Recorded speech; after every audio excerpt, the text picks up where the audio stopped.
Good morning. The last time that you were in art class, we were working on drawing our 1-point perspective landscapes. Today I'm going to do a demonstration just to talk to you a little bit about how to color your project, and you can color it with whatever supplies you have at home. However, I am going to be using colored pencils because I want to talk a little bit about mixing colors and blending colors together to make your pictures look a bit more realistic. So I will do the coloring demonstration in just a second.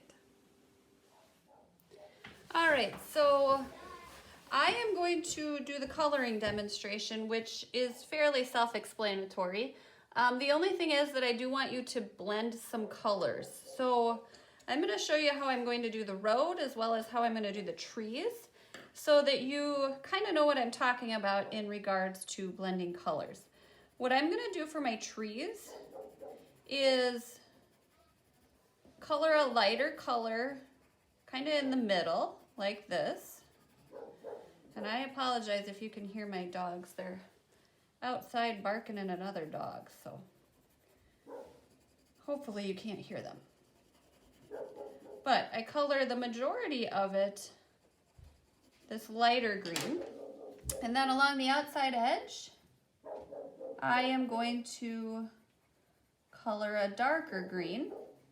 And that kind of makes my tree look a little bit more three-dimensional. Now I'm not just tracing around the outside edge. I will blend that in with that lighter color in just a minute. Okay.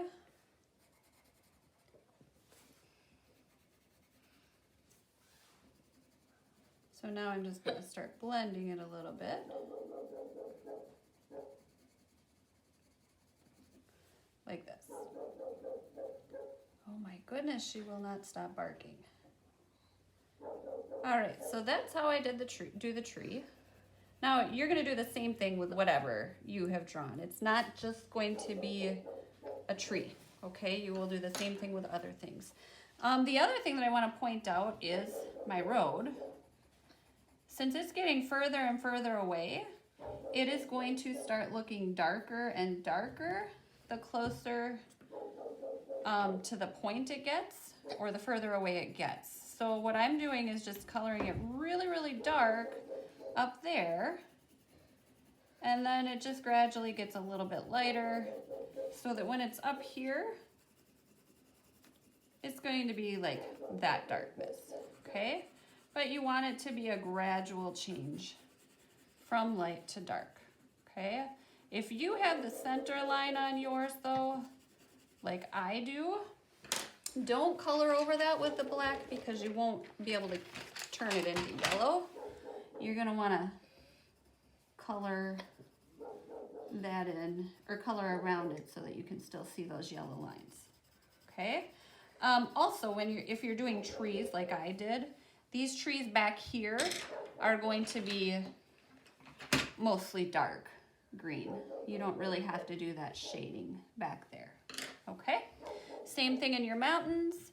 And then if this is grass or whatever this is here, you would also still do like a lighter green, and then it gradually gets darker and darker the further away we get, okay? If you have any questions, please let me know.